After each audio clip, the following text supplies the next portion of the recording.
Hello all, welcome back to my channel. My name is Reggie and today I will be sharing with you all of the books I read in September. I read 10 items in the month of September, which is super exciting. As per usual, I will be ranking these in order of my least favorite to my most favorite. Before we get into the video, if you haven't already, you should definitely subscribe. You should also give this video a thumbs up.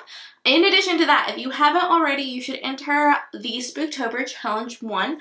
If you don't know anything about that, I'll link the announcement. But essentially, I'm a co-host for Spooktober, which is a month-long booktube event centering around fall and books and October and Halloween, and it's good stuff. And if you decorate your bookshelf, post a video of it on YouTube and link it in the comments of the video I posted, which will be linked down below, then you'll have the opportunity to win a $10 gift card. If YouTube's not your thing, there's also an Instagram challenge. I just wanted to give you guys a reminder that if you're interested in entering and you haven't yet, that will be closing up on October 4th, and the next video and photo challenges will be opening up on October 5th, so get your entries in. So first of the books I read in the month of September, which actually was first but is also my least favorite, is Harry Potter and the Cursed Child. I read Harry Potter and the Cursed Child finally.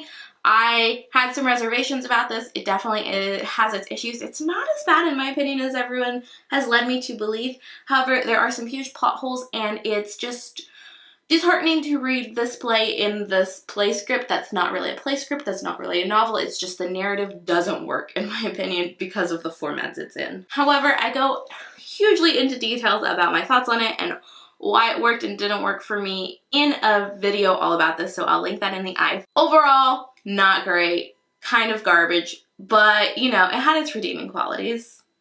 I still gave it a 2.5 out of 5 stars. I didn't give it a 1, so clearly there were some redeeming qualities, right? Next up we have Carry On by Rainbow Rowell. In a previous one of Rainbow Rowell's stories, Fangirl, our main character in that book writes a fanfiction for this Harry Potter-esque world. And so Carry On is Rainbow Rowell's take on that fiction brought to life. It is the 7th book in the series, or the last book in the series, and it feels like a last book in the series where you didn't get the first 6 books, in my opinion. I commend Rainbow Rowell for writing it that way, and I appreciate that, but it just didn't work for me. The magic system is fine. It was the characters were kind of lackluster for me, which I know is like, most people really love the characters. The conclusion was kind of weird for me. I didn't like it.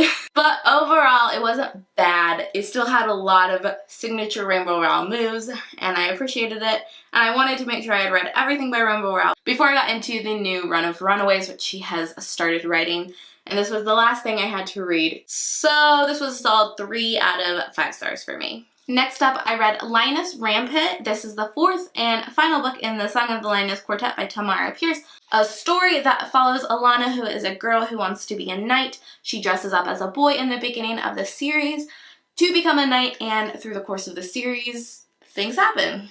Super great description. I'm so good at this. This is the last book in the series, so I can't give you too many more details than that, but basically we have watched Alana grow up during the course of this series, and we are finishing up her arc that started in the first book. I was pretty interested in the way the love interests were going down in this book. I love that Tamara Pierce let Alana have multiple love interests during the course of this book, like multiple, like 4. And she was intimate with most, if not all of them, and had close relationships with all of them, and moved on in different ways, and it was just like discussed in a very healthy way, and I really appreciate that in a children's book. I think it was done really respectfully and really well. However, this did feel like a children's book to me, and since I didn't have that nostalgia factor for it, it was kind of middle of the road, 3.5 stars for me, but I'm really excited to continue on with this world and read the next series. Next up, we have Will Grayson, which is by John Green and David Levithan. In preparation for Turtles All the Way Down, I wanted to make sure I had read all of John Green's books, and this was the last work of his that I had not read. Yes, this is co-authored, but still wanted to make sure I read it before Turtles came out.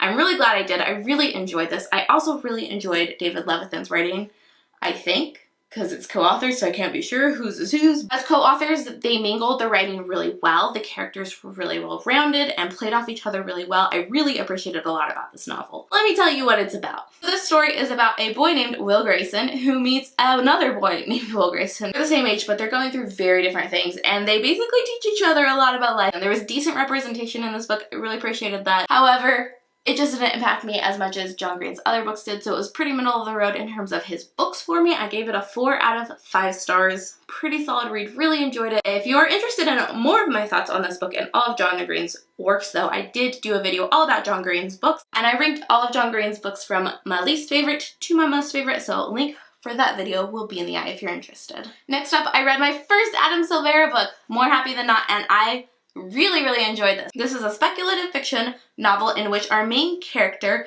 lives in a world where there's this procedure you can have that will allow you to erase part of your memory. It's expensive and relatively experimental. Our main character is just kind of going through life when some shit goes down and he decides maybe he wants this procedure. This book has great representation in both discussions of socioeconomic classes, in discussion of race. We have some LGBTQIA plus representation in this book.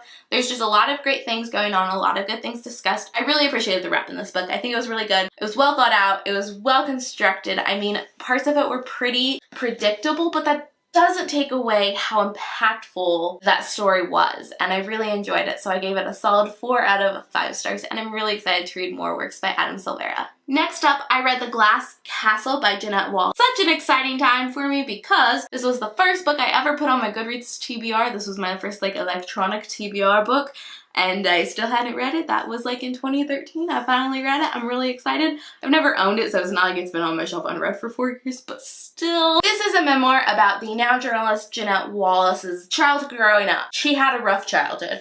Her family moved around a lot. Her family was poor, and not just in a times are tough poor. They went through some ups and downs, but essentially it was rough for them. There was multiple children in the family. There was a lot of responsibility thrust on our main character, who wasn't even the oldest child. It was a really sad, harrowing, interesting tale of growing up the way she had to, and it was a very unique story, a very unique memoir.